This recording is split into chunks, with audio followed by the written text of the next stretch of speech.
ಕೃಷ್ಣ ಪರಬ್ರಹ್ಮಣೇ ನಮೋ ನಮಃ. ಶ್ರೀಮದ್ ಭಗವದ್ಗೀತಾ ಏಕಾದಶೋಧ್ಯಾಯ ವಿಶ್ವರೂಪ ಸಂದರ್ಶನ ಯೋಗ.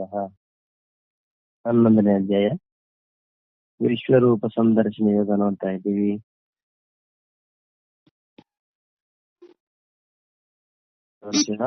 ಜ್ಞಾತುಂ ದ್ರಷ್ಟುಂಚ ತತ್ವೇನ ಪ್ರವೇಷ್ಟುಂಚ ಪರಂತಪ. ವಿಶ್ವರೂಪದ ದರ್ಶನವನ್ನ ದೇವತೆಗಳಿಗೂ ಸಹ ದುರ್ಲಭ ಅಂತ ಹೇಳಿದ್ರು. ಅದೇ ರೀತಿ ಯಜ್ಞ, ದಾನ, ತಪಸ್ಸು, ಕಠೋರ ವ್ರತ ಇದರಿಂದ ಸಾಧ್ಯವಾಗುವುದಿಲ್ಲ ಅಂತಂದ್ರು.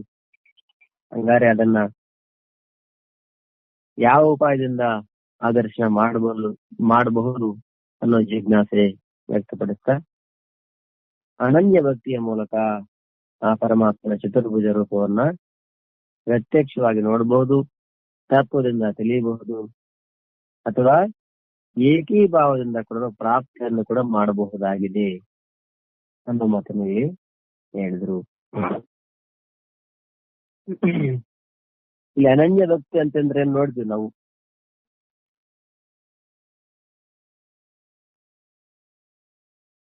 ಅನನ್ಯ ಭಕ್ತಿಯ ಮೂಲಕ ಭಗವಂತನನ್ನು ನೋಡುವುದು, ತಿಳಿಯುವುದು, ಏಕೀಭಾವದ ಪ್ರಾಪ್ತಿ ಮಾಡಿಕೊಳ್ಳುವುದು ಸುಲಭ ಅಂತ ಹೇಳಿ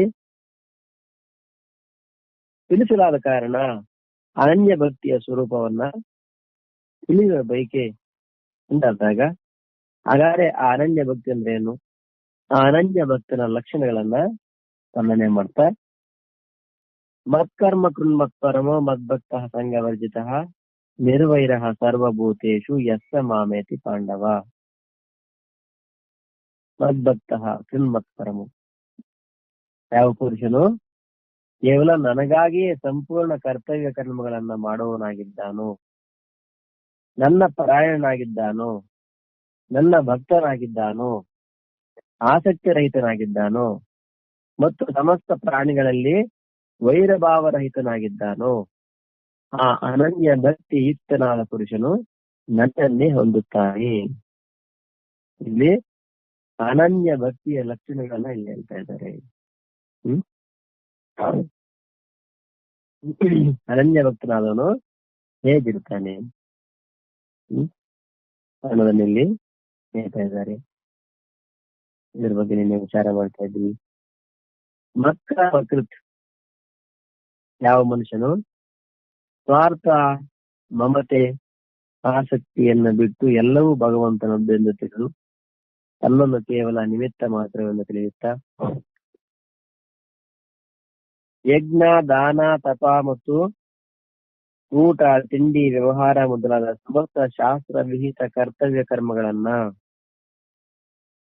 ನಿಷ್ಕಾಮ ಭಾವದಿಂದ ಭಗವಂತನ ಪ್ರಸನ್ನತೆಗಾಗಿಯೇ ಭಗವಂತ ಆಜ್ಞಾನುಸಾರ ಮಾಡುತ್ತಾನೋ ಅವನು ಮತ್ಕರ್ಮ ಕೃತ್, ಅರ್ಥಾತ್ ಭಗವಂತನಿಗಾಗಿ ಭಗವಂತ ಕರ್ಮಗಳನ್ನ ಮಾಡುವವನಾಗಿದ್ದಾನೆ ಅನ್ನೋ ಮಾತನ್ನು ನಾವು ನೋಡ್ತಾ ಇದ್ದೀವಿ.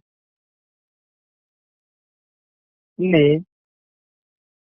ಯಾವ ಮನುಷ್ಯನು ಸ್ವಾರ್ಥ, ಮಮಕಾರ, ಮಮತೆ ಮತ್ತು ಆಸಕ್ತಿಯನ್ನು ಬಿಟ್ಟು ಎಲ್ಲವೂ ಪರಮಾತ್ಮ ತಿಳಿದುಕೊಂಡು ಎಲ್ಲವೂ ಪರಮಾತ್ಮ ಮುಂದೆ ಹೇಗೆ ಅನ್ನೋದನ್ನ ನಾವು ನೋಡಿದ್ವಿ. ಯಾಕಂದ್ರೆ ಪ್ರಪಂಚದಲ್ಲಿ ಮಾನವ ನಿರ್ಮಿತ ವಸ್ತುಗಳು ನಾವೆಲ್ಲ ಏನಂತ ಹೇಳ್ತೀವಿ, ಅವೆಲ್ಲ ಕೂಡ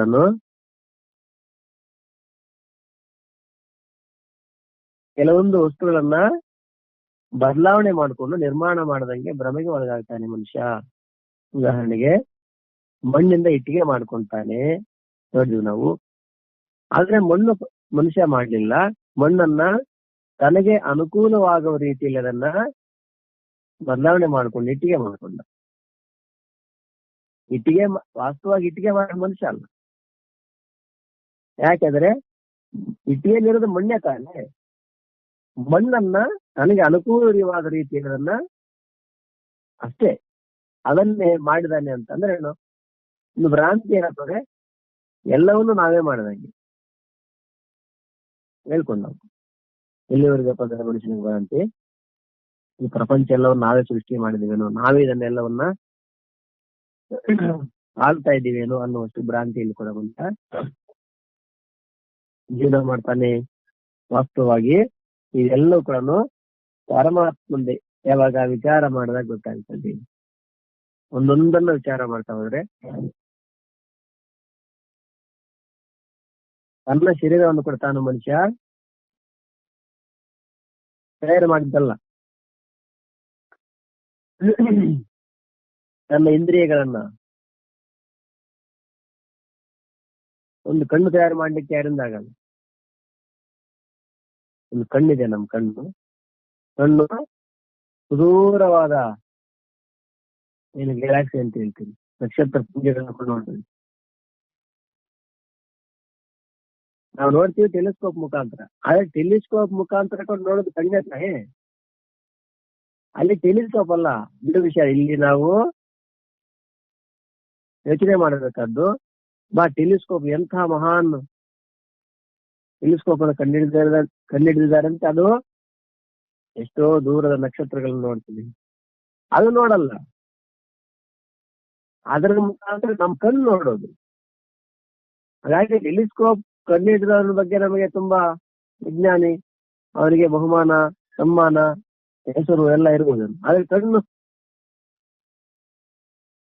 ಅದೆಷ್ಟೇ ದೊಡ್ಡ ಟೆಲಿಸ್ಕೋಪ್ ಇದ್ರು ಅದ್ರ ಮುಖಾಂತರ ನೋಡೋದು ಯಾವ್ದು? ಕಣ್ಣೇ ತಾನೇ. ಅವೆಲ್ಲವನ್ನೇ ತಿಳಿತಕ್ಕಂಥದ್ದು ಮನುಷ್ಯ ತಾನೇ. ಹಾಗಾಗಿ ಈ ಕಣ್ಣು, ಅದರ ಮುಖಾಂತರ ಮನಸ್ಸು, ಈ ಕಣ್ಣು ಮನಸ್ಸು ಮಾಡಿದ್ ನಾವು ಅಂತಂದ್ರೆ ವಿಚಿತ್ರ ಹೇಳತ್ತಂದ್ರೆ, ಮನಸ್ಸಿದೆ ಆದ್ರೆ ಅದು ಕಣ್ಣು ಕಾಣಿಸಲ್ಲ. ಆದ್ರೆ ಎಲ್ಲವನ್ನೂ ಅದೇ ಮಾಡ್ತಾನೆ. ನಾವು ಏನ್ ತಿಳ್ಕೊತೀವಿ, ನಾನು ಅಂದ್ರೆ ಶರೀರ, ಕೈ, ಕಾಲು ಎಲ್ಲ ಮಾಡ್ತಾ ಇದ್ದೇನೆ. ವಾಸ್ತವವಾಗಿ ಕೈ, ಕಾಲು ಏನು ಮಾಡಲ್ಲ. ಕೈ, ಕಾಲುಗಳನ್ನ ಉಪಯೋಗಿಸ್ಕೊಂಡು ಮನಸ್ಸು ಎಲ್ಲವನ್ನ ಮಾಡ್ತಾನೆ. ನೋಡಿ, ಒಂದು ಚಿತ್ರ ಹೇಗಿದೆ ನೋಡಿ. ಅದು ಮಾತ್ರ ಯಾರಿಗೂ ಕಾಣಲ್ಲ ಮನುಷ್ಯರು. ಆದ್ರೆ ಅದೇ ಎಲ್ಲದರಲ್ಲಿದ್ದು ಎಲ್ಲ ಕೆಲಸ ಮಾಡುತ್ತಾನೆ. ಈ ಕರೆಂಟ್ ಇದ್ದಾಗ, ಕರೆಂಟು ಮೋಟ್ರಲ್ಲಿ ಇರ್ತದೆ, ಬೇರೆ ಬೇರೆ ಎಲ್ಲ ದೊಡ್ಡ ಮಿಷಿನ್ ಎಲ್ಲ ಕೆಲಸ ಮಾಡುತ್ತೆ. ಕೆಲಸ ಮಾಡೋದವಲ್ಲ, ಕರೆಂಟ್ ಮುಖಾಂತರ ಅವೆಲ್ಲ ಕೆಲಸ ಮಾಡ್ತಾರೆ, ದೊಡ್ಡ ದೊಡ್ಡ ಕೆಲಸಗಳನ್ನ. ಹಾಗೆ ಇಲ್ಲಿ ಕೂಡ ಮನಸ್ಸೇ ಎಲ್ಲ ಇಂದ್ರಿಯಗಳ ಮೂಲಕ ಎಲ್ಲ ಕೆಲಸ ಮಾಡ್ತಾನೆ. ಇಲ್ಲ ಅಂದ್ರೆ ಹಾಗೆ ಈ ಕಣ್ಣು ತಯಾರು ಮಾಡಿದಾರಪ್ಪ ಅಂದ್ರೆ, ಆ ಕಣ್ಣನ್ನ ಅದು ಸರಿಯಾಗಿ ನೋಡ್ತಾ ಇಲ್ವಾ, ಅದನ್ನ ತಿಳ್ಕೊಳ್ಳೋದು ಯಾರು? ಮನುಷ್ಯರೇ. ನನ್ನ ಕಣ್ಣು ಯಾಕೆ ಸರಿಯಾಗಿ ಕಾಣಿಸ್ತಾ ಇಲ್ಲ? ಯಾರು ಹೇಳಿದ್ದು ಮಾತು? ಡಾಕ್ಟರ್ ಹೇಳ್ತಾರ? ಅಂದ್ರೆ ಡಾಕ್ಟರ್ ಅಲ್ಲ. ಮತ್ತೆ ಡಾಕ್ಟ್ರು ಕಣ್ಣು ಪರೀಕ್ಷೆಗೆ ಹೋದಾಗ ಅವ್ರ ನಂಬರ್ ಹಾಕ್ತಾರೆ, ಇದು ಕಾಣಿಸ್ತಾ ಇದೆಯಾ ಅಂತಾರೆ. ಕಾಣಿಸ್ತಾ ಇದೆ ಸರ್, ಇನ್ಶೂರೆನ್ಸ್ ಹಾಕ್ತಾರೆ. ಮತ್ತೆ ಇದು ಕಾಣಿಸ್ತಾ ಇದೆಯಾ? ಮತ್ತೆ ಅದನ್ನ ಉಲ್ಟಾ ಹಾಕ್ತಾರೆ. ಇದು ಕಾಣಿಸ್ತಾ ಇದೆಯಾ? ಸ್ವಲ್ಪ ಯಾಕೋ ಬ್ಲರ್ ಆಗಿ ಕಾಣಿಸ್ತೀವಿ. ಮತ್ತೆ ಸ್ಪಷ್ಟವಾಗಿ. ಅಂದ್ರೆ ಓಹೋ, ಅದರ ಆಧಾರದ ಮೇಲೆ ಅವ್ರ ಕಣ್ಣು ಎಷ್ಟು ನಂಬರ್ ಬಂದಿದೆ ಅಂತ ಡಾಕ್ಟರ್ ಗೊತ್ತಾಗುತ್ತೆ. ಅಷ್ಟೇ ವಿನಃ ನೇರವಾಗಿ ಡಾಕ್ಟರ್ ಹೇಳಿ ನನ್ನ ಕಣ್ಣಿಗೆ ಏನಾಗಿದೆ ಅಂತಂದ್ರೆ ಅವ್ರು ಹೇಳಲ್ಲ, ನೀವ್ ಹೇಳ್ಬೇಕು. ನಿಮ್ಮ ಕಣ್ಣು ಎಷ್ಟು ಕಾಣಿಸ್ತಾ ಇದೆ ಅಂತೇಳಿ ನಿಮ್ಮ ಮನಸ್ಸೇ ಹೇಳ್ಬೇಕು. ಅಷ್ಟೇ ಡಾಕ್ಟರ್ ಹೇಳ್ತಾರೆ. ನೀವ್ ಹೇಳಿದ್ರೆ ಅನುಮಾನ ಪ್ರಮಾಣದಿಂದ ಅವರು ಅದಕ್ಕೆ ಓಹೋ ಇಷ್ಟು ನಂಬರ್ ಗ್ಲಾಸ್ ಬೇಕು ಅಂತ ಹೇಳಿ ನಿರ್ಣಯ ಮಾಡ್ತಾರೆ ಅಷ್ಟೇ. ಒಂದ್ ವೇಳೆ ಎಲ್ಲ ಅವರೇ ಕೊಡೋಂಗಿದ್ರೆ ನಿಮ್ಮನ್ನ ಏನ್ ಕೇಳ್ಬಾರ್ದು, ಸುಮ್ಮನೆ ಕೂರ್ಸೋಣ, ಏನ್ ಬೇಕು, ಕನ್ನಡಕ ಕೊಡ್ಲಿ. ಆದ್ರೆ ನಿಮ್ಮ ಕಣ್ಣು ಎಷ್ಟು ಕಾಣಿಸ್ತಾ ಇದೆ, ಎಷ್ಟು ಕಾಣಿಸ್ತಾ ಇಲ್ಲ, ಅವೆಲ್ಲ ಅದನ್ನ ಯಾರು ಹೇಳ್ತಾರೆ? ನಿಮ್ ಮನಸ್ಸು ಹೇಳ್ತಾರೆ. ಕಣ್ಣು ಎಷ್ಟು ಕೆಲಸ ಮಾಡ್ತಾ ಇದೆ, ಕಣ್ಣು ಎಷ್ಟು ಕೆಲಸ ಮಾಡ್ತಾ ಇದೆ, ಆ ಕಣ್ಣು ಎಷ್ಟು ಕೆಲಸ ಮಾಡ್ತಾ ಇದೆ, ಇದನ್ನ ನಿರ್ಣಯ ಮಾಡೋದು ಯಾರು? ಮನಸ್ಸು. ಹಾಗಾಗಿ ಹೀಗೆ ಒಂದೊಂದು ವಿಚಾರ ಮಾಡ್ತಾ ಹೋದ್ರೆ ಅರ್ಥ ಆಗ್ತದೆ ಎಲ್ಲ ಕೂಡ ಭಗವಂತನದ್ದು ಅಂತ ಹೇಳಿ. ಹಾಗಾಗಿ ಮನುಷ್ಯ ಕೂಡ ಸ್ವಾರ್ಥ, ಮಮತೆ, ಆಸಕ್ತಿ ಬಿಟ್ಟು ಎಲ್ಲವೂ ಭಗವಂತನದ್ದು ಅಂತ ತಿಳ್ಕೊಂಡು ತನ್ನನ್ನು ಕೇವಲ ನಿಮಿತ್ತ ಮಾತ್ರ ಅಂತ ತಿಳ್ಕೊಂಡು ಯಜ್ಞ, ದಾನ, ತಪ ಅಷ್ಟೇ ಅಲ್ಲ, ಊಟ ತಿಂಡಿ ವ್ಯವಹಾರ ಕೂಡ ಅದಕ್ಕೆ ನಮ್ಮ ಸಂಸ್ಕೃತಿಯಲ್ಲಿ ಊಟ ತಿಂಡಿ ಮಾಡಬೇಕಾದ್ರು ಕೂಡ ಊಟ ಮಾಡ್ಬೇಕಾದ್ರೆ ಪ್ರಾರ್ಥನೆ ಮಾಡ್ತಾರೆ. ಬ್ರಹ್ಮಾರ್ಪಣಂ ಬ್ರಹ್ಮವಿ ಬ್ರಹ್ಮಾಗ್ನೋ ಬ್ರಹ್ಮಣಾಹುತಂ ಅಂತ ಏನು ಗೊತ್ತಿಲ್ಲದೆ ಇರೋರು ನಮಸ್ಕಾರ ಮಾಡ್ತಾರೆ. ದೇವ್ರೆ ನನಗೆ ಆಹಾರ ಕೊಟ್ಟಿದ್ದೀಯಾ.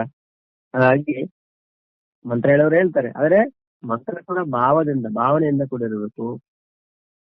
ಏನು ಗೊತ್ತಿಲ್ಲದೆ ಇರೋರು ಹಾಗೆ ಏನು ಮಂತ್ರ ಏನು ಬರಲ್ಲ ಆದ್ರೂ ಭಕ್ತಿ ಭಾವನೆಯಿಂದ ನಮಸ್ಕಾರ ಮಾಡಿ, ಪರಮಾತ್ಮನೇ ನನಗೆ ಊಟ ಕೊಟ್ಟಿದ್ದೀಯಾ, ನಿನ್ನ ಅನುಗ್ರಹ ಅಂತೇಳಿ ನಮಸ್ಕಾರ ಮಾಡಿ, ಮೊದಲೆಲ್ಲ ಕೂಡ ಊಟ ಮಾಡೋ ಮೊದಲು ಸ್ವಲ್ಪ ಒಂದು ತುತ್ತು ಹೊರಗಡೆ ಇಡ್ತಾ ಇದ್ರು. ಈಗಲೂ ಇದಾರೆ ಅಂತವ್ರು, ಇಲ್ಲ ಅಂತಲ್ಲ. ಅಂದ್ರೆ ನಲ್ಲಿ ಈಗ ನನಗೆ ಇಷ್ಟೆಲ್ಲ ಕೊಟ್ಟಿದ್ದಾನೆ ಪರಮಾತ್ಮ, ನಾನೇನು ಕೊಡಬೇಕು ಯಾರಿಗೆ? ಬೇರೆಯವ್ರಿಗೆ. ಅಂದ್ರೆ ನಾನು ಏನ್ ಮಾಡ್ತೀನಿ ಅಲ್ಲಿ ಸ್ವಲ್ಪ ಬೇರೆಯವ್ರಿಗೆ ಅಂತ ಹೇಳಿ ನಾಯಿನೋ ನರಿನೋ ಕೋಳಿನೋ ಪಕ್ಷಿನೋ ಏನೋ ಒಟ್ಟಿನಲ್ಲಿ ಸ್ವಲ್ಪ ಎದುರ್ತಾ ಇದ್ರು. ಇನ್ನು ಅದಕ್ಕೂ ಮೊದಲೇನೆ ಗೊತ್ತೇ, ಅಡಿಗೆ ಆದ ತಕ್ಷಣ ಮೊದಲು ಅಗ್ನಿ ದೇವನಿಗೆ ಕೊಡಬೇಕು. ಬೆಳಗ್ಗೆ ಮನೆ ಸಾರಿಸಿ ರಂಗೋಲಿ ಹಾಕಿ ಹಿಂದೆ ಅಡಿಗೆ ಮಾಡ್ಬೇಕಾದ್ರೆ ತಾಯಂದ್ರು ಅಗ್ನಿದೇವನಿಗೆ ನಮಸ್ಕಾರ ಮಾಡಿ ಅಗ್ನಿಯನ್ನು ಬೆಳಗಿಸಿ ಅದನ್ನು ಲಕ್ಷ್ಮೀ ಪಾಕ ಅಂತ ಹೇಳ್ತಾರೆ. ಆ ರೀತಿ ಮಾಡಿದ್ರೆ ಲಕ್ಷ್ಮೀ ಪಾಕ. ಎದ್ದು ಸ್ನಾನ ಮಾಡಿ ಅಷ್ಟೆಲ್ಲ ವಿಧಾನ ಇದ್ದಾರೆ. ಹೊಸಲು ನೀರ್ ಹಾಕಿ ಸಾರಿಸಿ ರಂಗೋಲಿ ಹಾಕಿ ಅರ್ಶನ ಕುಂಕುಮ ಇಟ್ಟು ಒಲೆಯನ್ನು ಕೂಡ ಸಾರಿಸ್ತಾರೆ. ಸಗಣಿಯಿಂದ ಒಲೆಯನ್ನು ಕೂಡ ಸಾರಿಸ್ತಾ ಇದ್ರು. ನೀವೆಲ್ಲ ನೋಡಿರ್ತೀರಿ, ನಾವೆಲ್ಲ ನೋಡಿದ್ವಿ. ಮತ್ತೆ ಹೇಳ್ತಿದ್ದೆ ವಿಶೇಷವಾಗಿ ಅದರಲ್ಲಿ ಬ್ರಾಹ್ಮಣರು ವಿಶೇಷವಾಗಿ ಅವರೆಲ್ಲ ಕೆಲವು ನೀತಿ ನಿಯಮ ತುಂಬಾ ಪಾಲನೆ ಮಾಡ್ತಾ ಇದ್ರು. ಅಷ್ಟೆಲ್ಲ ಮಾಡಿ ಆಮೇಲೆ ಅಗ್ನಿಯನ್ನು ಬೆಳಗಿಸುವ ಮೊದಲು ಸಹ ಮಂತ್ರ ಹೇಳಿ, ಮಂತ್ರ ಇಲ್ಲ ಅಂದ್ರು ಅಗ್ನಿದೇವರನ್ನ ಸ್ಮರಣೆ ಮಾಡಿ ನಮಸ್ಕಾರ ಮಾಡಿ ಅಗ್ನಿ ಬೆಳೆಸಿ. ಅಂದ್ರೆ ಏನು, ಜೀವನದ ಪ್ರತಿಯೊಂದು ಹಂತದಲ್ಲೇ ಪರಮಾತ್ಮನ್ನೇ ಮುಂದಿಟ್ಕೊಂಡು ಮಾಡ್ತಕ್ಕಂಥ ವಿಧಾನ ಹೇಳ್ಕೊಂಡು ನಾವು ಏನ್ ಹಂಗೆ ಜೀವನ ಮಾಡಿದ್ರೆ ಏನಾಗುತ್ತೆ ನೋಡಿ. ಆ ರೀತಿಯಾಗಿ ಜೀವನ ಮಾಡಿದ ಕಾರಣ ಒಂದೊಂದು ಮನೆಯಲ್ಲಿ 10 ಜನ 20 ಜನ ಮಕ್ಕಳು, ಯಾರಿಗೂ ಭಾರ ಅನಿಸ್ತಿರ್ಲಿಲ್ಲ. ಮತ್ತೆ ಇವಾಗ ಇಂಚಾಗಿ ಭಾರ ಅನಿಸ್ತಾ ಇದೆ. ಒಂದೊಂದು ಮನೆಯಲ್ಲಿ 10 ಜನ 20 ಜನ ಮಕ್ಕಳು, ಸೊಸೆಯಂದ್ರು, ಅವರು ಇವರು, ಎಷ್ಟು ಜನ ಮನೆಯಲ್ಲಿ. ಆದ್ರೆ ಎಲ್ಲರಿಗೂ ಅಡಿಗೆ ಮಾಡ್ತಾ ಇದ್ರು. ಎಲ್ಲೂ ಕೂಡ ಯಾರು ಬುಕ್ ಮಾಡ್ತಾ ಇರ್ಲಿಲ್ಲ ಅಥವಾ ಅಲ್ಲಿ ಹೋಟೆಲ್ ಹೋಗ್ತಾ ಇರ್ಲಿಲ್ಲ ಯಾರು. ಎಲ್ರಿಗೂ ಅಡಿಗೆ, ಯಾರಿಗೂ ಸಾಕಾಗಿರ್ಲಿಲ್ಲ, ಭಾರ ಅನಿಸ್ಲಿಲ್ಲ. ಯಾಕೆ ಅಂದ್ರೆ ಆ ಕೆಲಸ ಮಾಡುವಂತ ಭಾವನೆ ಬೇರೆ. ಏನು ಅಲ್ಲಿ ನಮ್ಮತನ ಅಂದ್ರೆ ಇಲ್ಲ, ಸ್ವಾರ್ಥ ಆಗ್ಲಿ ನಾನೇನೋ ಮಾಡ್ಬಿಡ್ತಿದೀನಿ ಅಂತ ಆಗ್ಲಿ ಇಲ್ಲ ಅಲ್ಲಿ. ಅಂದ್ರೆ ಪ್ರಾರಂಭದಲ್ಲೇ ಪರಮಾತ್ಮನ್ನೇ ಮುಂದಿಟ್ಟು ಕೆಲಸ ಶುರು ಮಾಡ್ತಾರೆ. ಹಾಗಾಗಿ ಅಲ್ಲಿ ಭಾರ ಕಷ್ಟ ಇರ್ಲಿಲ್ಲ. ಅವ್ರ ಯಾಕೆ ನಾವು ಮಾಡ್ಬೇಕು, ಇವ್ರಿಗೆ ಯಾಕೆ ನಾವು ಮಾಡ್ಬೇಕು, ಅವನವನು ಇವೆಲ್ಲ ಗೊತ್ತಾಗಿರ್ಲಿಲ್ಲ. ಅವ್ರಿಗೂ ಯಾರಿಗೂ ಪರಿಚಯ ಇಲ್ದವ್ರು ಕೂಡ, ಅವ್ನ ಯಾರು ಗೊತ್ತೇ ಇಲ್ಲ ಅಂತವ್ರು ಕೂಡ ಮನೆ ಮುಂದೆ ಬಂದು ಅಮ್ಮ ಅಂತಂದ್ರೆ ಕೂತ್ಕೊಪ್ಪ ಅಂತ ಹೇಳ್ಕೊಂಡು ಅವ್ರಿಗೆ ಊಟ ಸಮಾಜದಲ್ಲಿ ಗೊತ್ತಿಲ್ಲ. ಆ ರೀತಿ ಎಲ್ಲ ದಿನೇ ದಿನೇ ದಿನೇ ಚಂದ್ರ ಐತೆ. ಯಾಕೆ ಅವ್ರಿಗೆ ಯಾಕೆ ನಾವು ಕೊಡ್ಬೇಕು ಅಂದ್ರೆ ಕೇವಲ ನನಗಾಗಿ ನಾನು ಬದುಕ್ತಾ ಇದ್ದೀನಿ. ಇದು ಸರ್ವೇ ಸಾಧಾರಣ ಆಗುತ್ತೆ. ಯಾರೋ ಬರ್ತಾ ಇದ್ರು ದಾರಿಯಲ್ಲಿ, ಬರ್ಬೇಕಾದ್ರೆ ಎಲ್ಲೋ ಬರ್ತಾ ಬರ್ತಾ ರಾತ್ರಿ ಆಗುತ್ತೆ, ಇಲ್ಲೇ ಉಳ್ಕೊಂತಾರೆ. ಯಾವ್ದೋ ಊರು ಸ್ವಲ್ಪ ಕತ್ಲಾಗೋ ಮೊದ್ಲೇ ಯಾವ ಊರು ಚಿಕ್ಕಲ್ಲಿ ಉಳ್ಕೊಂತಾ ಇದ್ರು. ಎಲ್ಲ ಒಂದ್ ಕಡೆ ಕೂತಿರ್ತಾ ಇದ್ರು. ಊರವ್ರ ಕೇಳೋರು, ಯಾರು ನೀವು, ಯಾವ ಊರು, ಎಲ್ಲಿಂದ ಬಂದ್ರಿ, ಬನ್ನಿ ಇವತ್ತು ನಮ್ಮ ಮನೆಯಲ್ಲಿ ಊಟ ಮಾಡಿ ಅಲ್ಲೇ ಇರಿ ಅಂದ್ರೇನು. ಅಲ್ಲಿ ಸ್ವಾರ್ಥ ಅನ್ನೋದು ಇರ್ಲೇ ಇರ್ಲಿಲ್ಲ. ಅವ್ರು ಯಾರು ಮತ್ತೆ ಇವತ್ತೇನಂದ್ರೆ ಸ್ವಾರ್ಥ ಬೆಳೀತಾ ಬೆಳೀತಾ ಬೆಳೀತಾ ಬೆಳೀತಾ ಯಾರು ಗುಂಗೇ ಇಲ್ಲ. ಯಾಕಂದ್ರೆ ಗೊತ್ತಿಲ್ಲ ಯಾರೇನ್ ಮಾಡ್ತಾರೋ ಗೊತ್ತಿಲ್ಲ. ಆ ರೀತಿ ವಾತಾವರಣ ನಿರ್ಮಾಣವಾಗಿದೆ. ಒಂದು 50-60 ವರ್ಷದ ಹಿಂದೆ ನಾವು ನೋಡಿದಾಗಲೇ ಅಷ್ಟೆಲ್ಲ, ನಾವು 40 ವರ್ಷದಿಂದ ನಮ್ಗೆ ಜ್ಞಾಪಕ ಇದೆ ಅಂತ ಉದಾರವಾದ ಗುಣ ಇತ್ತು. ಊರಲ್ಲಿ ಯಾರೇ ಬರ್ಲಿ ಅವ್ರು ಕರ್ಕೊಂಡು ಬಂದು ಇವ್ರು ಬರ್ತಾರೆ ಯಾರು ಕೆಲವರು, ಇವರು ಅವ್ರ ಮನೇಲಿ ಊಟ ಮಾಡಲ್ವಂತೆ. ಹಂಗಾಗಿ ಯಾರೋ ಬಂದಿರ್ತಾರೆ, ಅವ್ರು ಕೂಡ ಆತ್ಮೀಯತೆ, ಸ್ವಾಮಿ ನಮ್ಮ ಮನೇಲಿ ಊಟ ಮಾಡಲ್ಲ ಇವರು, ಏನೋ ಹೆಚ್ಚಿನ ಏನೋ ಒಟ್ಟಲ್ಲಿ. ಹಂಗಾಗಿ ಅಯ್ಯೋ ಕಳಿಸಿಪ್ಪ, ಒಂದಿನ ಏನೋ 4 ದಿನ ಇಲ್ಲೇ ಇರುತ್ತಂದ್ರೆ ಅಂದ್ರೆ ಬರೀ ಊಟ ಮಾಡ್ಲಿಕ್ಕೆ ಮಾತ್ರ ಇವ್ರ ಮನೆಗೆ ಬರ್ತಾ ಇದ್ರು. ಇನ್ನು ಬೇರೆ ವ್ಯವಹಾರ ಎಲ್ಲ ಅವ್ರ ಜೊತೆ ಇದ್ದೆಲ್ಲ ಮಾಡ ಇಷ್ಟೇ ಇರ್ಲಿ, ಆದ್ರೆ ನಾವೇ ಕೊಡ್ಬೇಕು ಅಂತ ಮಾತ್ರ ಇರಲ್ಲ. ಆ ರೀತಿ ಜೀವನ ಮಾಡಿದ್ದನ್ನ ಕೂಡ ನಾವು ನೋಡಿದ್ದೀವಿ. ಅದೇನು 100 ವರ್ಷಗಳ ಹಿಂದಿನ ಮಾತಲ್ಲ, 40 ವರ್ಷದ ಹಿಂದಿನ ಮಾತು ಅವೆಲ್ಲ ಇತ್ತು. ಸಂಸ್ಕೃತಿ, ಆಚಾರ, ವಿಚಾರ. ಯಾಕೆಂದ್ರೆ ಇಲ್ಲಿ ಮನುಷ್ಯನಲ್ಲಿ ಸ್ವಾರ್ಥ ಇರಲಿಲ್ಲ. ನಾನೇ ನನ್ನಿಂದನೇ ಎಲ್ಲ ಅಂತ ಇರ್ಲಿಲ್ಲ. ಅಯ್ಯೋ ಏನಿದೆ ಸ್ವಾಮಿ, ಏನು ದೇವಸ್ಥಾನ ನಂಗೆ ಕೊಡ್ತಾ ಇದ್ದೆ, ನಾವಿಲ್ಲ ನಾವೇನು ಕೊಡ್ತಾ ಇದ್ವಿ ನೋಡಿ, ನಾನು ನೋಡಿ ನಾವೇನು ಸ್ವಾಮಿ ಕೊಡೋದು, ಪರಮಾತ್ಮ ಈ ಸರಿ ಏನು ರಾಗಿ ಭತ್ತ ಎಲ್ಲ ಬೇಕಾದಷ್ಟು ಕೊಟ್ಟಿದ್ದಾನೆ ಸ್ವಾಮಿ. ಆ ಜನರಿಗೆ ಊಟ ಏನು ಕಮ್ಮಿ ಆಗಲ್ಲ, ಕಳಿಸಿ. ಅದೇನು ಅಲ್ಲಿ ನಾನು ನಮ್ದು ಅಂತ ತುಂಬಾ ಕಮ್ಮಿ, ಸ್ವಾರ್ಥ ತುಂಬಾ ಕಮ್ಮಿ. ಅವ್ರಿಗಲ್ಲ, ಎಲ್ರು ಹಂಗೆ ಇದ್ರು ಮನೆಯಿಂದ ಯಜಮಾನ್ರಾಗಿರ್ಬೋದು, ಯಾರು ಬಂದು ಅವ್ರಿಗೇನು ದೊಡ್ಡ ವಿಷಯ ಅಲ್ಲ. ಅದೇ ಇವತ್ತು ಯಾಕೆ ಕೊಡ್ಬೇಕು ಅವ್ರಿಗೆ ಪ್ರಶ್ನೆ ಬರ್ತದೆ. ಯಾವನವನು, ಅವನಿಗೂ ನಮ್ಗೆ ಅಂತ ಪರಿಚಯ, ಎಲ್ಲಿಂದ ಬಂದವನು, ಯಾರೋ ಅವನು, ಎಷ್ಟು ಬೇಗ ಬದಲಾವಣೆ ಆಯ್ತು ನಮಗೆ. ಅಂದ್ರೆ ಇವೆಲ್ಲ ಹೊಸದಾಗಿ ನಾವು ಹೇಳ್ತಾರ ಮಾತಾಡಲ್ಲ. ಇದು ಸುಮಾರು ಒಂದು 20 ವರ್ಷದ ಈಚೆಗೆ ತುಂಬಾ ಬದಲಾವಣೆ ಆಗೋಗಿದೆ. ಅದು ಊಹೆ ಕೂಡ ಮಾಡಕ್ಕಾಗಲ್ಲ. ಒಂದ್ಸರಿ ನಾವು ತಿರುಗಿ ನೋಡ್ಕೊಳ್ಳಿ, ಅದು ಹೇಗೆ ಬದಲಾವಣೆ ಆಯ್ತು ನಮ್ಗೆ ಗೊತ್ತಿಲ್ಲದಂಗೆ ಬದಲಾವಣೆ ಆಗ್ಬಿಟ್ಟಿದೆ. ಬೇರೆ ಕತೆ ಬೇಡ, ನಮ್ಮ ಕತೆ ನೀವು ಯೋಚನೆ ಮಾಡ್ತೀವಿ. 40 ವರ್ಷದ ಹಿಂದೆ ಹೇಗಿದ್ದೀವಿ ಯೋಚನೆ ಮಾಡ್ಕೊಳ್ಳಿ, ನೀವೇ ಯೋಚನೆ ಮಾಡ್ಕೊಳ್ಳಿ. ನಮ್ಮೂರು ಹೇಗಿತ್ತು, ನಾವ್ ಹೆಂಗಿದ್ದೀವಿ, ಯಾರ್ಯಾರ ಮನೆಯಲ್ಲಿ ಯಾರು ಊಟ ಕೊಡ್ತಾ ಇದ್ರು, ಎಷ್ಟು ಉದಾರತೆ ಇತ್ತು. 40 ವರ್ಷಗಳಲ್ಲಿ ಸ್ವಲ್ಪ ಗೊತ್ತಿಲ್ಲದಂಗೆನೆ ಊರಲ್ಲಿ ಮದುವೆ ಅಂತಂದ್ರೆ ಎಲ್ಲಾ ಬಂದು ಚಪರ ಹಾಕೋರು. ಊರಲ್ಲಿ ಎಲ್ಲಾ ಮನೆಯಲ್ಲಿ ಪಾತ್ರೆಗಳು, ಈ ದೊಡ್ಡ ದೊಡ್ಡ ಪಾತ್ರೆ ಯಾವ್ದು ಬೇಕು ಎಲ್ಲ ಬಂದು ಬರ್ತಾ ಇತ್ತು ಅಲ್ಲಿಗೆ. ಅವರೇ ಬಂದು ಅವ್ರು ಎಷ್ಟೇ ಕೆಲಸ ಇರ್ಲಿ, ಭತ್ತ ಹೊಡಿಯೋದು ಅವರೇ, ರಾಗಿ ಬೀಸ್ತಾ ಇದ್ರು, ಏನೆಲ್ಲ ತರ್ತಾ ಇದ್ರು, ಎಲ್ಲ ಮಾಡಿ ಮದುವೆಗೆ ಅಂತೇಳಿ ಆ ಊರಿಗೆ ಜನ ಬಂದ್ರೆ ಯಾರ ಮದುಮಗಳು ಅವರು ಅವರ ಮನೆಯಲ್ಲಿ ಅಷ್ಟು ಜಾಗ ಇಲ್ಲಿರ್ತದೆ.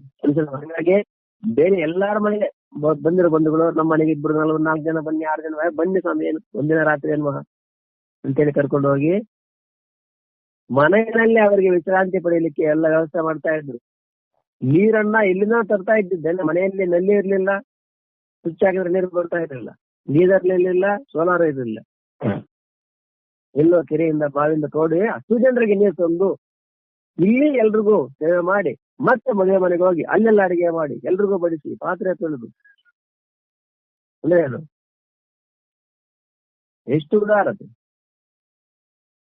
ಯಾವತ್ತು ಕೂಡ ನಾನು ಇಷ್ಟು ಮಾಡಿದ್ರೆ ಹಾಗೆ ಅವ್ರಿಗೆ ನನ್ನಿಂದ ಏನ್ ಲಾಭ ಎಂದು ಅವರ ತಲೆಯಲ್ಲಿ ಆ ಯೋಚನೆ ಸುಳಿದಿದ್ದೇ ಇಲ್ಲ. ನನ್ನ ಕೆಲಸ ಇಷ್ಟು ಹೋಯ್ತು, ನಾ ಅವ್ರ ಮದುವೆಗೆ ಹೋದೆ, ನನ್ನ ಕೆಲಸ ನಿಂತಾಯ್ತು, ನಂಗೆ ಯಾರು ಮಾಡ್ಕೊಡ್ತಾರೆ, ಈ ವಿಚಾರ ಕೂಡ ತಲೆಗೆ ಬರ್ತಾ ಇದ್ದಿದ್ದೇ ಇಲ್ವೇ ಇಲ್ಲ. ಆ ರೀತಿ ನಡೀತಾ ಇತ್ತು ಜೀವನ. ಏನು ತುಂಬಾ 100 ವರ್ಷದ ಮಾತಲ್ಲ, 40 ವರ್ಷದಿಂದ ತಾನೆ ನೋಡಿದ್ದಿಲ್ಲ.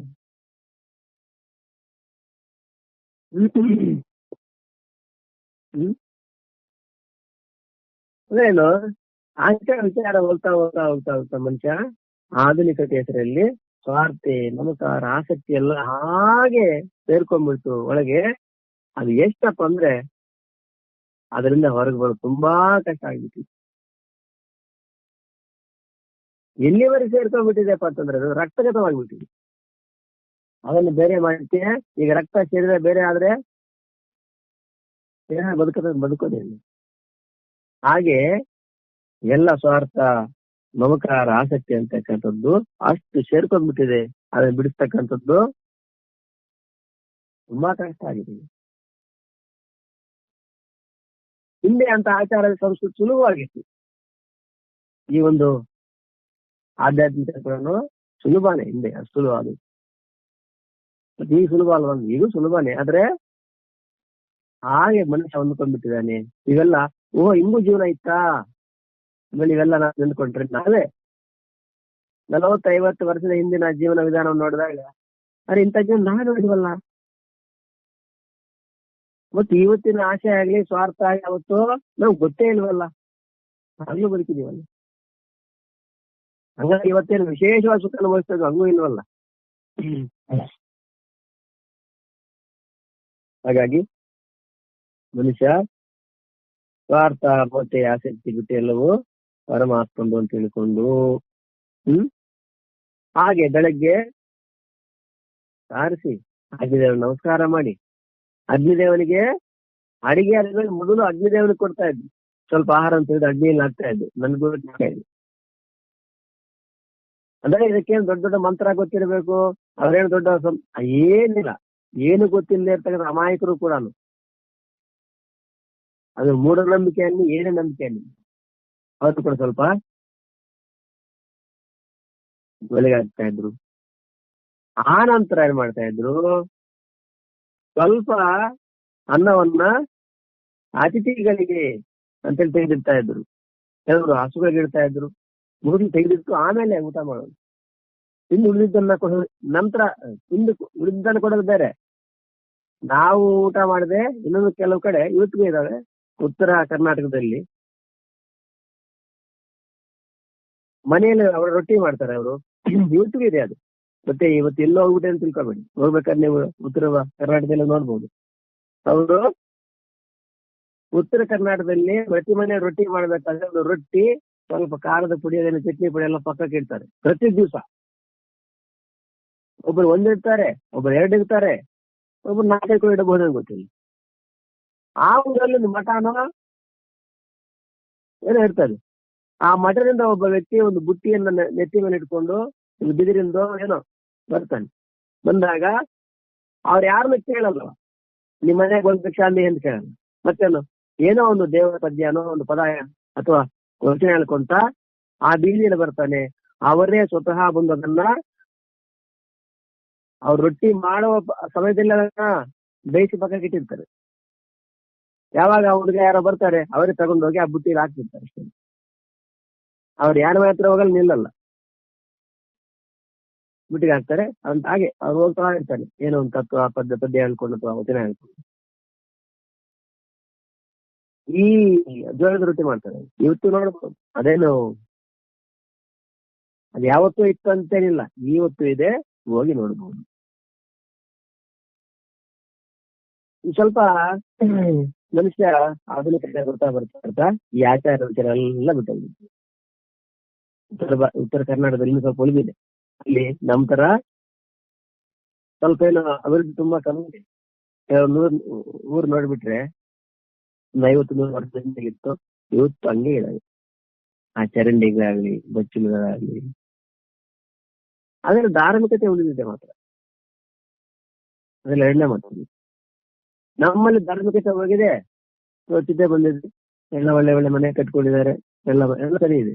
ಆದ್ರೆ ಧಾರ್ಮಿಕತೆ ಆಚಾರ ವಿಚಾರಗಳು ನಮ್ಮಲ್ಲಿ ಕಣ್ಮರೆ ಆಗಿದೆ. ನೋಡಿ, ಒಂದು ಹೋಯ್ತು ಅಂದ್ರೆ ಒಂದು ಬರ್ಬೇಕು, ಒಂದೊಂದನ್ನ ತಗೊಂಡ್ಬರ್ತೀನಿ ಗೊತ್ತಿಲ್ಲ. ಇವತ್ತು ಅಲ್ಲಿ ಒಂದೊಂದು ಊರಿಗೆ 3-4 ಮಠ ಇರೋದನ್ನ ನೋಡಿದ್ವಿ.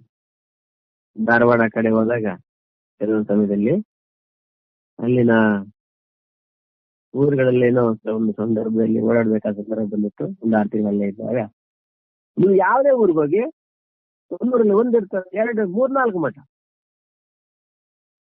ಒಂದೂರಲ್ಲಿ ಮಠ ಜಾಸ್ತಿ, 3-4 ಮಠ. ಅದು ಹಾಗೆ ಗೊತ್ತಿಲ್ಲ. ಹಾಗೆ ಸಾಧಕರು ಮಹಾನುಭಾವರಲ್ಲ ಅಲ್ಲಿ ಇದ್ದಂತ ಬಸವಣ್ಣನ ಮಹಾನುಭಾವರ ಅವ್ರ ತಪಸ್ಸು ಶಕ್ತಿ ಏನಂತ ತಿಳ್ಕೊಳ್ಳಿ ಇವತ್ತು ಕೂಡ ಇದಾಗ. ನಂತರ ಅವು ಕೂಡ ಏನು ಶಾಲೆ ಕಾಲೇಜು ಬದಲಾಯ್ತಾ ಇದ್ದಾವೆ, ಆ ವಿಷಯ ಬೇರೆ ಸಂದರ್ಭ ಅಂತೇಳಿ. ಹಾಗಾಗಿ ಎಲ್ಲವೂ ಕೂಡ ಭಗವಂತನಂತ ತಿಳ್ಕೊಂಡು ಅಂದ್ರೆ ಜೀವನದ ಪ್ರತಿಯೊಂದು ಚಟುವಟಿಕೆಯಲ್ಲಿ ಕೂಡ ಪರಮಾತ್ಮನ ಮುಂದೆ. ಹಂಗಾಗಿ ಹಿಂಸೆ ಇರ್ಲಿಲ್ಲ. ಹಿಂಸೆ ಅನ್ನೋ ಮಾತೆ ಇಲ್ಲಿ, ಹೆಣ್ಣೆನ್ನೋ ಮಾತು ಅದು ಶುರುವಾಗಿದ್ದು ಯಾವಾಗ ಗೊತ್ತೇ? 20-30 ವರ್ಷಗಳ ಹಿಂದೆನೆ ಟೆನ್ಷನ್ ಶಬ್ದ ಬಂದಿದ್ದು. ಅದಕ್ಕೆ ಮೊದಲಿಲ್ವ ಅಂತಲ್ಲ, ಇರ್ಬೋದೇನೋ ಯಾರಿಗೋ. ಈಗ ಟೆನ್ಷನ್ ಸರ್ವೇ ಸಾಮಾನ್ಯ, ಎಲ್ಲರೂ ಇಟ್ಕೊಂಡ್ಬಿಟ್ಟು ಟೆನ್ಷನ್ ಟೆನ್ಷನ್ ಟೆನ್ಷನ್ ಟೆನ್ಷನ್ ಗೊತ್ತಿದೆ ಹೀಗೆ. ಹಾಗೆ ಎಲ್ಲವನ್ನು ಪರಮಾತ್ಮ ತಿಳ್ಕೊಂಡು, ಎಲ್ಲವನ್ನು ಪರಮಾತ್ಮ, ಮತ್ತೆ ನಾನು ಕೂಡ ಪರಮಾತ್ಮ, ನಾನು ನಿಮಿತ್ತ ಮಾತ್ರ, ನನ್ನಿಂದ ಎಲ್ಲ ಪರಮಾತ್ಮ ಮಾಡಿಸ್ತಾ ಇದ್ದಾನೆ. ಯಜ್ಞ, ದಾನ, ತಪ ಮತ್ತು ಊಟ, ತಿಂಡಿ, ವ್ಯವಹಾರ ಏನೇ ಇರಲಿ, ಮೊದಲಾದ ಸಮಸ್ತ ಶಾಸ್ತ್ರ ವಿಹಿತ ಕರ್ತವ್ಯ ಕರ್ಮಗಳನ್ನು, ಇವೆಲ್ಲ ಎಂತ ವ್ಯವಹಾರ? ಶಾಸ್ತ್ರ ವಿಹಿತವಾಗಿರ್ತಕ್ಕಂಥ ಅಷ್ಟಪ್ರಿಯವಾದ ವ್ಯವಹಾರ. ಶಾಸ್ತ್ರ ವಿಹಿತವಾದ ಕರ್ತವ್ಯ ಕರ್ಮಗಳನ್ನ ಹೇಗೆ ನಿಷ್ಕಾಮಭಾವದಿಂದ ಭಗವಂತನ ಪ್ರಸನ್ನತೆಗಾಗಿಯೇ ಭಗವಂತನ ಆಜ್ಞಾನುಸಾರ ಮಾಡುತ್ತಾನೋ. ಭಗವಂತನ ಆಜ್ಞೆ ನೀನು ಹೇಳ್ಕೊಂಡು, ಶ್ರುತಿ ಸ್ಮೃತಿ ಮಮೈವಾಜ್ಞೆ, ಶ್ರುತಿ ಮತ್ತು ಶ್ರುತಿ ಎರಡು ಕೂಡ ನನ್ನ ಆಜ್ಞೆ, ನನ್ನ ಆದೇಶ. ಅದು ಅಂದ್ರೇನು? ಈ ರೀತಿ ನೀವೆಲ್ಲ ಜೀವನ ಮಾಡಿ. ಈ ಭಗವದ್ಗೀತೆಯಲ್ಲಿ ಇಷ್ಟೆಲ್ಲ ನೋಡ್ತಾ ಇದ್ವಲ್ಲ, ಏನಂದ್ರೆ ಜೀವನ ಅಂದ್ರೆ ಈ ರೀತಿ ಜೀವನ ಮಾಡ್ಬೇಕಂತೇಳಿ ಪರಮಾತ್ಮನ ಆದೇಶ ಆಯ್ತು. ಭಗವದ್ಗೀತೆ ಆಗಲಿ, ಉಪನಿಷತ್ತು ಆಗಲಿ, ಶ್ರುತಿ ಸ್ಮೃತಿ ಮಮೈವಾಜ್ಞೆ ಅಂದ್ರೆ ನನ್ನ ಆದೇಶ ಅಂದ್ರೆ ಏನು? ಶ್ರುತಿ ಸ್ಮೃತಿ.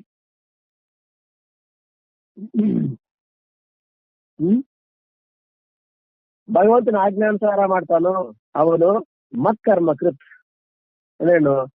ಅರ್ಥಾತ್ ಭಗವಂತನಿಗಾಗಿ ಭಗವಂತನ ಕರ್ಮಗಳನ್ನ ಮಾಡುವುದು.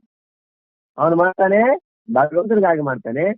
ಭಗವಂತನ ಆದೇಶದ ಮೇರೆಗೆ ಭಗವಂತನ ಕರ್ಮಗಳನ್ನೇ ಮಾಡ್ತಾನೆ.